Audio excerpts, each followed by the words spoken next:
बिस्मिल्लाहिर्रहमानिर्रहीम। Welcome to Aspire online classes. मैं उम्मीद करता हूँ डियर एस्पायरेंट्स आप अपने अपने घरों में खैर वाफियत से होंगे और अपनी स्टडीज़ को एंजॉय कर रहे होंगे। हम लोग सिस्टम डेवलपमेंट लाइफ साइकिल पढ़ रहे थे, उसमें हम लोगों ने कोडिंग तक लेक्चर नंबर 10 में डिस्कस कर लिया था। फर्स्ट में हम लोगों ने वो सिस्टम के फेजेज़, उसके बाद हम लोगों ने लेक्चर नंबर 9 के अंदर उसकी इन्वेस्टिगेशन और सारी चीज़ें, उसके बाद लेक्चर नंबर 10 के अंदर हम लोगों ने उसके डिज़ाइन और डिज़ाइन के बाद हम लोगों ने उसकी कोडिंग को डिस्कस किया था। कोडिंग के बाद आपका सॉफ्टवेयर पूरा डेवलप हो चुका, ठीक है। जैसे कि मैंने आपको बताया था coding is a core area जहाँ पे आपका सॉफ्टवेयर बनता है। कोडिंग के बाद आपको क्या करना है, आपको उस सॉफ्टवेयर को वर्किंग इन्वायरमेंट के अंदर लेके जाना है और वहाँ पे उस फैक्ट्री ओनर्स को कहना है सर ये आपका सॉफ्टवेयर है, ज़रा कंप्यूटर का एक नेटवर्क्स बनाइए, 8-10 कंप्यूटर पकड़ें, उनको लिंक करें और उसमें से उसी सॉफ्टवेयर को जो आपने अभी डेवलप किया है उसको वहाँ पर ले जाके वर्किंग इन्वायरमेंट के अंदर इंस्टॉल कर दें। लेकिन इंस्टॉल करते हैं, जैसे आप इंस्टॉल करते हैं तो इंस्टॉल करते ही आप देखते हैं कि उसके अंदर एरर्स आने शुरू हो गए।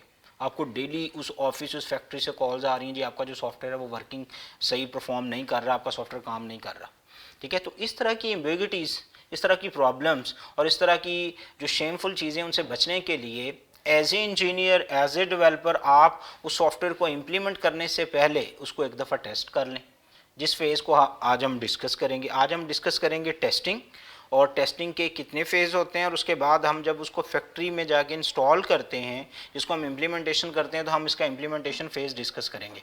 और उसके बाद इसका जो लास्ट फेज़ है विच इज़ कॉल्ड मेंटेनेंस, तो वो ये 3 चीज़ें आज की हमारी डिस्कशन में होंगी इंशाल्लाह। अच्छा जी, तो इसके अंदर जो सबसे पहले फेज़ आ गया टेस्टिंग। टेस्टिंग क्या है? Testing is the very next phase after coding. Coding is a complete core phase in which we develop or complete software or program, but before implementation, before working environments हमें इसको एक दफ़ा test भी करना चाहिए, क्योंकि इसके अंदर डिफरेंट किस्म के इश्यूज़ आ सकते हैं। इश्यूज़ आप राइट नाउ सॉल्व कीजिए उसको, जिसको हम डिबगिंग प्रोसेस भी कहते हैं। आपने अगर 10th क्लास में कंप्यूटर साइंस पढ़ा तो उसमें भी आपने चैप्टर नंबर 1 के अंदर डिबगिंग प्रोसेस पढ़ा होगा।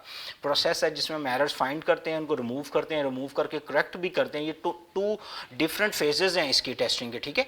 डिबगिंग इज़ अ प्रोसेस जो कि टेस्टिंग के अंदर डायरेक्टली इन्वॉल्व है। आप अपना पूरा कोड पकड़ते हैं, उसकी टेस्टिंग करते हैं, एरर्स आती हैं विच इज़ कॉल्ड बग्स, और उन बग्स को रिमूव करते हैं, और इस बग्स को रिमूव करने के प्रोसीजर्स को हम कहते हैं डीबगिंग।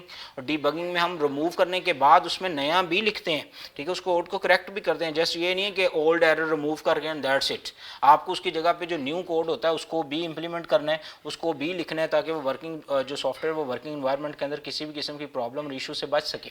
तो testing is a phase in which we actually test over code which we already done in coding phase, और हम उसकी वर्किंग और उसके काम और उसके ऑपरेशंस, उसके टूल्स, उसके बटन, उसके मेन्यूज़, उसकी ऑप्शन, उसकी सेटिंग, सारी चीज़ें डिस्कस करेंगे वन बाय वन। सारी चीज़ों को वन बाय वन हम चला के देखेंगे, क्या उनके तमाम फेजेस काम कर रहे हैं, क्या उसके तमाम यूनिट्स काम कर रहे हैं, और अगर उनमें से कोई यूनिट काम नहीं कर रहा तो आपको उसको यहीं पे करेक्ट करना है, ताकि वर्किंग इन्वायरमेंट के अंदर जाने के बाद आपको किसी भी किस्म की शेम और किसी भी किस्म के इशू से बचने के लिए उसको टेस्ट कर लेना चाहिए, ठीक है। तो टेस्टिंग जो है further divided into 2 phase, 1 is unit and second is system. Unit as its name refer, इसको आप पार्ट्स टेस्टिंग भी कह सकते हैं, या इसको आप पार्शियल टेस्टिंग भी कह सकते हैं। अब ये जो टेस्टिंग है इसमें क्या क्या पूरा, ये फर्ज करो मेरे पास एक पूरा सॉफ्टवेयर है, ये सॉफ्टवेयर के अंदर मेरे पास कई मॉड्यूल्स हैं जो कि वर्किंग इन्वायरमेंट के अंदर जाके अपना अपना ऑपरेशन परफॉर्म करेंगे, और जब मैं इसके हर मॉड्यूल्स को अपने फेज़ के ऊपर डायरेक्टली टेस्ट कर रहा हूँ और मैं देख रहा हूँ उसके तमाम मॉड्यूल्स, उसके तमाम बटन्स वन बाय वन काम कर रहे हैं, उसके मेन्यूज़, उसकी सेटिंग, हर चीज़ काम कर रही है, तो जब हम जस्ट एक मॉड्यूल की डिस्कशन कर रहे हैं, उसकी प्रॉब्लम्स को देख रहे हैं और प्रॉब्लम्स को सॉल्व कर रहे हैं, तो इस कॉल्ड यूनिट टेस्टिंग और पार्ट टेस्टिंग और पार्शियल टेस्टिंग, ठीक है। और उसके बाद इनकी यूनिट टेस्टिंग के बाद हम उस सिस्टम को कंबाइन करते हैं। राइट ना, मैंने इस यूनिट नंबर 1 को टेस्ट किया, मैंने देखा इसके अंदर इश्यूज़ मैंने सॉल्व किए, मैं चला जाऊंगा यूनिट नंबर 2 के ऊपर, मैंने इसके इश्यूज़ देखे, उनको सॉल्व किया, इस तरह मैं यूनिट 3 पे चला जाऊंगा, उसके इशूज़ सॉल्व किए, 4th पे चला जाऊंगा। तो मैं इनके सारे के यूनिट टेस्ट करने के बाद ये मेरे पास एक कंप्लीट सेट है।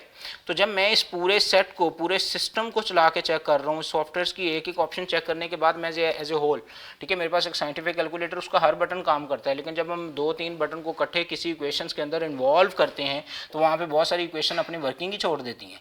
तो ये सिस्टम टेस्टिंग में फेल है। यूनिट टेस्टिंग में वो ठीक है, बट सिस्टम टेस्टिंग में वो फेल है। तो आपने ये भी देखना है कि उसके यूनिट अगर टेस्ट होके properly accurately precisely work perform कर रहे हैं तो क्या as a system as a whole वो पूरा का पूरा काम कर रहा है, तो उसको हम कहते हैं ये हमारे पास आ गया सिस्टम टेस्टिंग। तो 2 डिफरेंट फेज ऑफ टेस्टिंग, ठीक है। यूनिट में पार्ट्स और सिस्टम में एज ए कंप्लीट सिस्टम हम उसको टेस्ट करेंगे, पूरा सॉफ्टवेयर उसकी सारी ऑप्शन वो कैसे आपस में इंटरलिंक्ड है, वो सारी की सारी ऑप्शन जो आप लोगों ने डिज़ाइन फेज के अंदर पढ़ी थी, वो सारी के सारे उसके जो entity relation ERD decision tree सारी चीज़ें आपस में लिंक्ड हैं, और लिंक्ड होने के बाद क्या वो काम भी कर रही हैं, ठीक है। तो इसको हम चेक करने के बाद वेरी नेक्स्ट फेज के ऊपर टेस्टिंग इज डन। अगर यहाँ पे इशू था हमने सॉल्व किया, debugging process complete, finding error, removing, correcting them, every phase is done in testing. Right now software is ready to install, ready to implement in working environments, ठीक है। तो हम इसको डायरेक्टली स्ट्रेट फॉरवर्ड ले जाएंगे implementation के ऊपर। Implementation हमारे पास इसका मेन फेज है, और इंप्लीमेंटेशन के अंदर हमारे पास इसके कई तरीके हैं जिसको यूज़ करते हैं हम इंप्लीमेंटेशन। ये 5 फेजेस हैं इंप्लीमेंटेशन के, 5 टेक्निक्स आप कह सकते हैं, इवन 5 मेथड्स कह सकते हैं, 5 अप्रोचेस, वेज, कुछ भी बोलिए इनको। ये आप लोगों के पास इतने मेथडोलॉजीज हैं, इतने मेथड्स हैं जिनके ज़रिए से आप इंप्लीमेंटेशन बेसिकली क्या है, आपकी वो सारा कोड जिसको आपने अभी यूनिट और पार्ट्स वाइज टेस्ट किया और उसको आप वर्किंग इन्वायरमेंट के अंदर आप जाके उसको वर्क परफॉर्म करते हैं, देखते हैं वो सारा का सारा सिस्टम और उसका यूनिट्स आपस में काम कर रहे हैं। अगर तो वो काम कर रहे हैं तो right now your system ready to implement, ready to install, ठीक है। आपने उसको इंस्टॉल किया, which is called implementation, and implementation is further divided into 5 methods. The first one is called direct. Direct क्या है, आप मुझे ये बताइए, जब आपके पास वो ऑफिस वो फैक्ट्री ओनर आया और आके उन्होंने आपको कहा जी हमें ये सॉफ्टवेयर बनाना है, तो मुझे ये बताइए क्या उससे पहले उस फैक्ट्री के अंदर कोई टेक्निक नहीं यूज़ हो रही थी डाटा इकट्ठा करने के लिए? क्या वहाँ पे एम्प्लॉइज़ का कोई रिकॉर्ड नहीं रखा जा रहा? क्या वहाँ पे लोगों की सैलरीज की डिस्कशंस नहीं हो रही? क्या उनके अटेंडेंस को डिस्कस नहीं किया जा रहा? स्ट्रेट फॉरवर्ड किया जा रहा होगा, ठीक है। वो सारा का सारा काम एक रजिस्टर्स पे हो रहा है, ये वो सारा का सारा माइक्रोसॉफ्ट एक्सेल के अंदर हो रहा है। बट राइट नाउ आप उसके लिए एक सॉफ्टवेयर ले आए, तो आप ऐसा कीजिए, आप जाइए, आपने टेस्ट किया, आपको पता है हमारा system okay, you are confident to install it.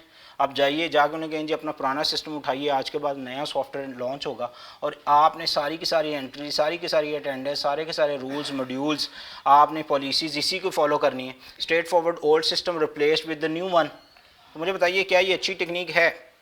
As a developer हम कभी भी रिकमेंड नहीं करते कि ये अच्छी टेक्निक है, बिकॉज वो लोग फेमिलियर है द ओल्ड वन।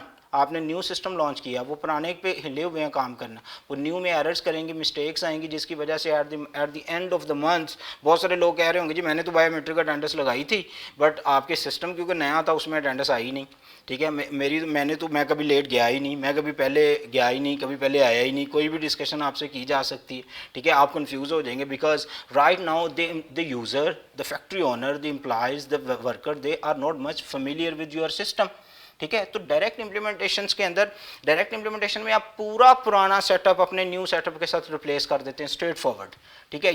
ये सॉफ्टवेयर डेवलपमेंट के अंदर अच्छी टेक्निक नहीं है, हम इसको रिकमेंड नहीं करते, बिकॉज इसकी जगह पे हमारे पास एक बड़ी अच्छी टेक्निक है which is called parallel. In parallel as converter, दोनों साइड बाय साइड, वो जो पुराना सिस्टम चल रहा है उसको चलने दीजिए, ठीक है। वो जो पुराना उनका वो रजिस्टर्स पे या किसी एक्सेल वर्ड पे जहाँ पे भी रिकॉर्ड मेंटेन किया जा रहा है उसको करने दीजिए, ठीक है। उसको जाकर कि जनाब ये आपका न्यू डाटाबेस, न्यू सेटअप है, आप अपना आज के बाद एंट्रीज इस पर भी करेंगे और उस पर भी करेंगे। वो बंदे उस पर भी अपना रिकॉर्ड मेंटेन कर रहे हैं, इस पर भी मेंटेन कर रहे हैं। ज़रा 2 मंथ्स, 1 मंथ, 2 मंथ्स, 3 मंथ्स उसकी प्रैक्टिस होने दीजिए, ठीक है। पुराना सिस्टम बीच लाने के जी आप जैसे काम कर रहे हैं आप करें, बट साथ साथ इस पर भी काम करें, ठीक है। इस पर भी आप लोगों ने डाटा एंटर करना, उसमें होगा क्या 1 और 2 मंथ्स में उनकी अच्छी खासी ट्रेनिंग हो जाएगी, and people will much familiar, लोग उसको ऑब्जर्व कर लेंगे, लोगों को हजम होना शुरू हो जाएगा न्यू सिस्टम।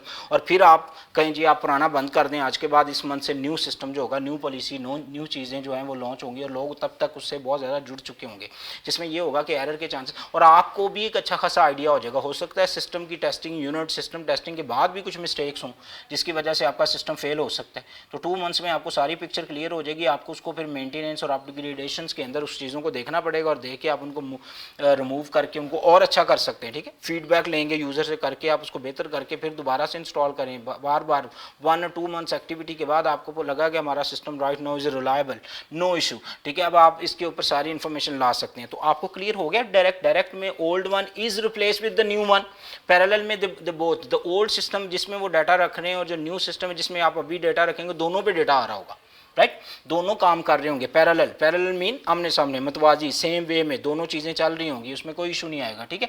बस थोड़ी सी वर्किंग बढ़ जाएगी कि उधर भी काम इधर भी काम, बट दे उनकी ट्रेनिंग के लिए ज़रूरी होता है। और उसके बाद हमारे पास जो थर्ड आ गया विच is called phased implementations. Phased implementation क्या है जी, आप सॉफ्टवेयर का पूरा पोर्शन कभी भी इंस्टॉल ना कीजिए software, because as I told you, अगर आप मेरे साथ टेस्टिंग पे चलें, as I told you software is divided into modules, और आप कभी भी इसके सारे मॉड्यूल, अगर 10 मॉड्यूल्स हैं 10 के 10 पकड़ के आप वर्किंग एनवायरनमेंट में कभी भी इकट्ठे इंस्टॉल मत कीजिए, लोग कंफ्यूज होंगे। आप क्या कीजिए, आप फेज्ड इंप्लीमेंटेशन कीजिए। मसलन वो वाला मॉड्यूल जो अकाउंट्स का है, वो वाला मॉड्यूल जो अटेंडेंस का है, वो वाला मॉड्यूल जो प्रोडक्शंस का है, वो वाला जो क्वालिटी एश्योरेंस का है, वो वाला जो कटिंग का है, मेंटेनेंस का है, शिपिंग का है, किसी फैक्ट्री में यही ऑपरेशन हो रहे होते हैं, तो आप उसमें से 2-3 मॉड्यूल, जो 10 मॉड्यूल्स उसमें से 2 और 3 डिफरेंट मॉड्यूल्स आप पकड़िए, उसको इंस्टॉल कीजिए लोगों के, ये आप इस पर काम करिए। इसमें क्या है, आपके वो जो फैक्ट्री के अंदर 10 एरिया हैं, डिफरेंट एरिया के लोग हैं, सबको ना दीजिए, ठीक है, उनमें सारे एरियाज में इंस्टॉल ना कीजिए। आप अपने सॉफ्टवेयर के कुछ मॉड्यूल्स फैक्ट्री के कुछ वर्किंग एनवायरनमेंट के अंदर इंस्टॉल कीजिए, देखिए तो सही काम करते कैसे हैं, ये आपस में लिंक्ड हैं कैसे, ठीक है। इसको हम कहते हैं ये phased implementation, which is a very good technique. मतलब आपका पूरा सिस्टम इकट्ठा नहीं, स्टेप बाय स्टेप, थोड़ा थोड़ा, 2, 3, 4 मॉड्यूल्स, उसके बाद आपने देखा वो चारों फिट हैं, 5वां 6वां 7वां कर दें, फिट हैं, 8वां 9वां 10वां कर दें, ठीक है। स्टेप बाय स्टेप आप अपने पूरे सिस्टम की इंप्लीमेंटेशन करते हैं, और इसी तरह वो फैक्ट्री के पोर्शंस के अंदर वो भी स्टेप बाय स्टेप इंस्टॉल होता जाएगा, which is called phased implementations, okay. उसके बाद हमारे पास आ गई pilot implementation, which is a very good technique once again implementation में। इसमें क्या है जी, देखिए फैक्ट्री में 100 लोग हैं, सारे एजुकेटेड नहीं हैं, उसमें डिपार्टमेंट्स के हेड हैं, एजुकेटेड हैं, पढ़े लिखे लोग हैं। आप डिपार्टमेंट्स के हेड्स को पकड़िए, उनकी थोड़े दिन ट्रेनिंग कीजिए, ट्रेनिंग करने के बाद उनको बताइए जनाब ये ऐसे काम करता है। वो खुद ही अपने तमाम वर्कर्स को, जो उनके लोअर, जो उनके सब ऑर्डिनेट, सेक्रेटरी, असिस्टेंट जो भी हैं, उनकी ट्रेनिंग खुद से कर लेंगे, उनको खुद से बताएंगे जनाब ये ऑप्शन यहाँ से जाके ऐसे इंप्लीमेंट होती है। अगर आपने कोई रिपोर्ट निकालनी है, आपने कोई फाइनेंस रिपोर्ट लेनी है, अगर आपने अटेंडेंस शीट चेक करनी है, या आपने अपने वर्कर्स की सैलरीज चेक करनी है, तो इस मॉड्यूल के अंदर ये ऑप्शन है, इसको प्रेस कीजिए, ऐसे रिपोर्ट जनरेट होगी और उसका ऐसे प्रिंट आउट आएगा, ठीक है, वो खुद ही। तो पायलट इंप्लीमेंटेशन में हम सिलेक्टिव यूज़र लेंगे उस ऑफिस के अंदर, सारे यूजर्स को ट्रेनिंग नहीं करेंगे, 100 है, 1000 है, 2000 है, सबको जरूरत नहीं है। आप डिपार्टमेंटल हेड लीजिए, या आप उसके कुछ पढ़े लिखे लोग लीजिए जो कुछ they are little bit familiar with technology, they know little bit about computer science, ठीक है, वो चीज़ों का उनको पता है, उनको सॉफ्टवेयर की हाउ नो है, तो then you can install, you can ask them, you can train them, वो पकड़ेंगे, उनको चलाइए, वो खुद ही अपने सेक्रेटरीज और अपने सब ऑर्डिनेट्स की ट्रेनिंग कर लेंगे, विच is called pilot implementation. And very last very important phase in user training, in implementation is user training. And what is user training? User training is a phase in which we train all kind of user, वो आपके phased के हों, वो आपके pilots के हों, वो direct के हों, वो पैरेलल के हों, वो बंदा जिसने आपका पहले दिन सॉफ्टवेयर, जनाब आपने सॉफ्टवेयर बनाया, आपको पता है भाई कौन सी ऑप्शन किस मॉड्यूल में है।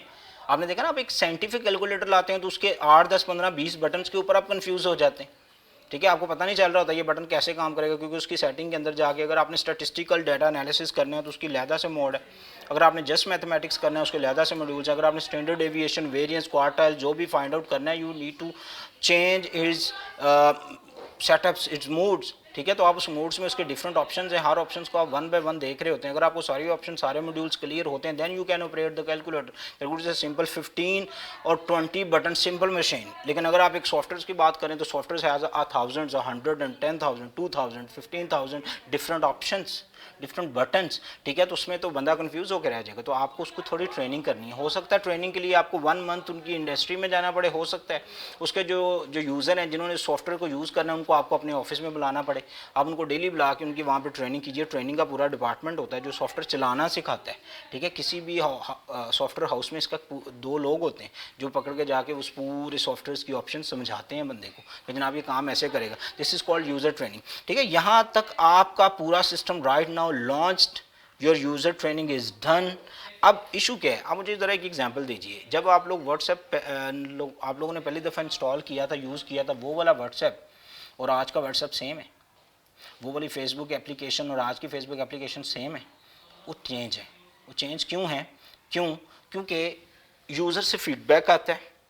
आप यूज़र से फीडबैक ले लें, उससे सजेशंस ले लें, उससे रिक्वायरमेंट्स पूछ लें और मॉडिफिकेशन कर रहे हैं। आपको लगता है जनाब ये सिस्टम रिवर्सनेस में चला जाता है, हैवी डाटा लोड आता है, सिस्टम फ्लॉप क्लैप्स कर जाता है, सॉफ्टवेयर काम ही नहीं करता, सॉफ्टवेयर आउटपुट देता ही नहीं है, सॉफ्टवेयर रुक जाता है, मोबाइल फ़ोन हैंग हो जाता है, लैपटॉप रुक जाता है, वो डाटा की बफरिंग शुरू हो जाती है, कुछ भी, ठीक है। देर से जैसे आपको शुरू में आज ये वीडियो चलती नहीं है, ठीक है, तो आपने हमें फीडबैक दिया जनाब वीडियो जो है ना वो बहुत ज़्यादा स्लो चलती है, तो हमने कोशिश की उसको जल्द रिकवर करके विदिन 1 डेज़ आपको दोबारा से अप किया, ठीक है। तो ये बेसिकली आपका फीडबैक था और फीडबैक को सामने रखने हमने उसकी मॉडिफिकेशंस की, उसको अपडेट किया और अपडेट करने के बाद उसकी अपग्रेडेशंस होने के बाद आपको दोबारा से सिस्टम दे दिया, which is called maintenance and upgradations, ये हमेशा ये लास्ट फेज़ होता है किसी भी सॉफ्टवेयर का और ये लाइफ टाइम चलता है।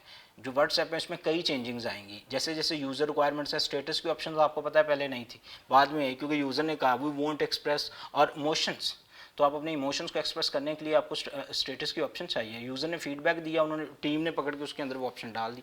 आपने कहा जी हमें ऑप्शन चाहिए कि हम अपनी DP with in 1 minute change कर सकें, उन्होंने ऑप्शन डाल दी। आप चाहते हैं जी मैं अपना कोई टेक्सचुअल स्टेटस लगाना चाहता हूँ, वो भी ऑप्शन। मैं चाहता हूँ जी मेरी डीपी सिलेक्टिव लोग देखें, वो भी ऑप्शन आ गई। मैं चाहता हूँ मेरा स्टेटस जो उन लोगों से हाइड हो जाए, वो भी ऑप्शन आ गए। There is a lot of option. Actually जब पहला व्हाट्सएप था उसमें ये तमाम ऑप्शन मौजूद नहीं थी। ये बेसिकली यूज़र से फीडबैक्स आते हैं, यूज़र से सजेशन और फीडबैक्स के बाद हम अपने सॉफ्टवेयर को डेली बेसिस के ऊपर मेंटेन कर रहे होते हैं, उसकी चेंजिंग्स कर रहे होते हैं, और चेंजिंग करने के बाद हम यूज़र को अच्छी से अच्छी एप्लीकेशन और उसकी परफॉर्मेंस दे रहे होते हैं, विच इज़ कॉल्ड मेंटेनेंस। यहाँ पे आप लोगों का software development life cycle SDLC is done. तो हम लोगों ने जब system development life cycle start किया था तो मैंने आपको इसके लेक्चर नंबर 8 के अंदर इसके तमाम फेजेस मैंने आपको शुरू में इसको इंट्रोडक्शन दिया था। अब हमने लेक्चर नंबर 9 और 10 के अंदर उन तमाम फेजेस की डिटेल्स भी डिस्कस कर ली है, क्योंकि ये क्वेश्चन थोड़ा लेंथी है और बोर्ड में ये आता कैसे, ये मैंने आपको पहले लेक्चर में बताया था लेकिन मैं चाह रहा हूँ आपको 2 मिनट्स में ये जल्दी से ज़रा रिवाइज करवाऊँ, उसके तमाम फेजेस को एक रिकॉल करें ताकि आप लोगों को एक स्टोरी जो आपने पोर्शंस में पढ़ी है वो क्लियर हो जाए। जैसे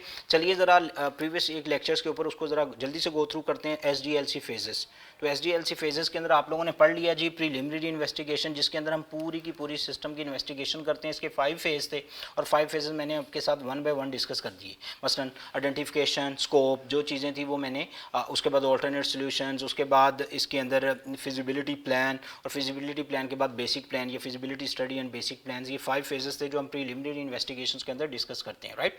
ये this one the first phase of system development life cycle, okay. उसके बाद आप चलते हैं रिक्वायरमेंट एनालिसिस के ऊपर। रिक्वायरमेंट एनालिसिस मैंने आपको बताया था, नीड एनालिसिस होते हैं जिसमें आप यूज़र से सारी उसकी रिक्वायरमेंट्स को पूछते हैं और पूछने के बाद आप एक पेज पे लिख लेते हैं और उन्हीं रिक्वायरमेंट्स को सामने रख के आप अपने सिस्टम को बनाना शुरू करते हैं। उसके बाद हमारे पास आ गया डेटा गैदरिंग। डेटा गैदरिंग में मैंने कहा था आप लोगों को लेक्चर नंबर 9 में कि जनाब डेटा गैदरिंग टेक्निक है जिसमें हम फैक्ट्री का विजिट करेंगे और विजिट करने के बाद वहाँ लोगों से इन्फॉर्मेशन लेंगे। उसके मैंने आपको 5 फेजेस पढ़ाए हैं, ठीक है। वो ज़रा बुक के साथ टैली कीजिए। सबसे पहला रिटन डॉक्यूमेंट्स के बाद हमने इंटरव्यूज़ किए, इंटरव्यूज़ के बाद हमने क्वेश्चनेयर्स बनाए और वहाँ से डाटा कलेक्ट किया। उसके बाद हमने ऑब्जर्वेशंस किए, ऑब्जर्वेशंस के बाद हमने उसकी सैम्पलिंग की और सैम्पलिंग के बाद हमने एक उसकी रिपोर्ट बनाई हुई जिसको डाटा एनालिसिस रिपोर्ट भी कहते हैं या रिपोर्ट एनालिसिस भी कहते हैं, ठीक है, जो कि डाटा गैदरिंग की ही एक फ़ेज़ होता है। आप उसको एक बड़ा नंबर दे सकते हैं, ना भी दें तो वैसे वो इसके अंदर ही आती है, नो इशू। वो उस रिपोर्ट में आप लिखते हैं कि हमने ये टेक्निक यूज़ की, ऐसे डेटा इकट्ठा किया, ये डेटा की इनपुट थी, इतने % लोगों ने इसके हाँ में जवाब दिया, इतने ना में दिया। हम एक पेज पे उसको रिटन शेप में ले देते हैं और वंस अगेन उस फैक्ट्री ऑनर के साथ उसको सारा डिस्कस करते हैं कि जनाब इतने लोग विलिंग हैं और ये ऐसे ऐसे या ये चेंजिंग्स हम कर सकते हैं आप सॉफ्टवेयर के अंदर, और एक पेज के ऊपर आप उससे भी सिग्नेचर ले लेंगे। आपके सॉफ्टवेयर हाउस के जो हाईअप्स हैं, जो मेन अथॉरिटीज़ हैं, उनके भी साइन हो जाएंगे ताकि आप काम शुरू कर सकें, राइट। उसके बाद हमारे पास जो फेज़ था वो होता है डाटा एनालिसिस रिपोर्ट। ये वही है जो मैंने आपसे अभी डिस्कस किया। उसके बाद डिज़ाइन आ गया। डिज़ाइन मेन फेज़ होता है जी। अब डिज़ाइन के अंदर फिर कई छोटे फेज़ हैं। एक लॉजिकल डिज़ाइन है, फिजिकल डिज़ाइन है। ऑलरेडी आपको बताया था लॉजिकल डिज़ाइन वो होते हैं जिसमें हम डिफरेंट टूल्स, क्यूरीज और डिफरेंट किस्म के जो टूल्स हैं वो कैसे और एंटिटीज़ आपस में कैसे रिलेट, कैसे कौन सा मॉडल होगा और कैसे डाटा स्टोर होगा, कैसे फैच होगा और डाटा का स्टोरिंग और एक्सेसिंग पाथवेज क्या होंगे, ये चीज़ें डिस्कस करते हैं। फिजिकल में हम मेमोरी, हार्डवेयर, सॉफ्टवेयर रिक्वायरमेंट्स को डिस्कस करते हैं, कैसे हमारे तमाम टूल्स किसी सॉफ्टवेयर के ऊपर इंस्टॉल होंगे और इंस्टॉल होने के बाद वो कैसे वर्क परफॉर्म करेंगे, राइट। फिजिकल में हमारे पास ये होगा। उसके बाद मैं आपको बताया था कोडिंग जो है वो कोर एरिया, बिकॉज आप इसमें किसी ना किसी प्रोग्रामिंग लैंग्वेज को यूज़ करते हैं और यूज़ करने के बाद आप अपना पूरा कोड लिखते हैं और कोड जो होता है वही मेन एरिया आता है। बिकॉज जो आपका हार्डवेयर, जो आपकी प्रॉब्लम थी, उसका जो सॉफ्ट सोल्यूशन होता है वो कोडिंग के अंदर ही बनाया जाता है। तो कोडिंग के बाद हम सॉफ्टवेयर को करते हैं टेस्ट, और टेस्ट में हम देखते हैं कि हमारा जो यूनिट है स्टेप बाय स्टेप उसके तमाम पार्ट्स आपस में वर्क परफॉर्म कर रहे हैं, और उसके बाद हम पूरा सिस्टम टेस्ट करते हैं, उसको डिफरेंट किस्म की इनपुट दे के चेक करते हैं सिस्टम की रोबस्टनेस, सिस्टम की हाईएस्ट वर्क प्रेशर्स के अंदर काम और रिस्पॉन्स जो होता है सिस्टम का, हम उसको चेक करते हैं। इसीलिए इसको हम यूनिट और सिस्टम टेस्टिंग के अंदर डिस्कस करते हैं। इसके बाद हमने इंप्लीमेंटेशंस पढ़ा। जैसे अभी इंप्लीमेंटेशन आपको पता है वो जहाँ पे आप सॉफ्टवेयर को वर्किंग एनवायरनमेंट में इंस्टॉल करते हैं, उसके 5 फेजेस हैं। फर्स्ट वन इज़ डायरेक्ट, जिसमें हम पुराने को नए के साथ रिप्लेस कर देते हैं, पुराना सिस्टम न्यू सिस्टम।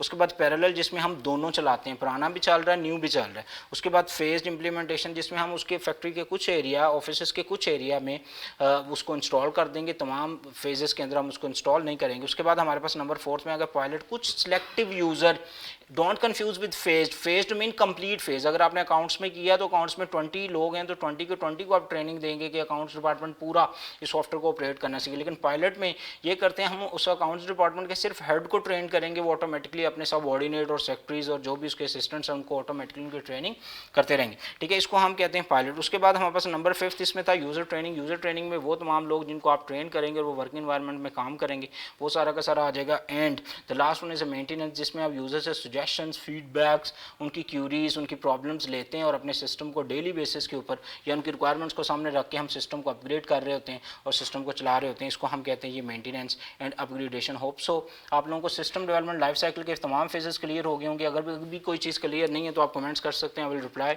अपना बहुत सारा ख्याल रखिए। अल्लाह हाफिज़।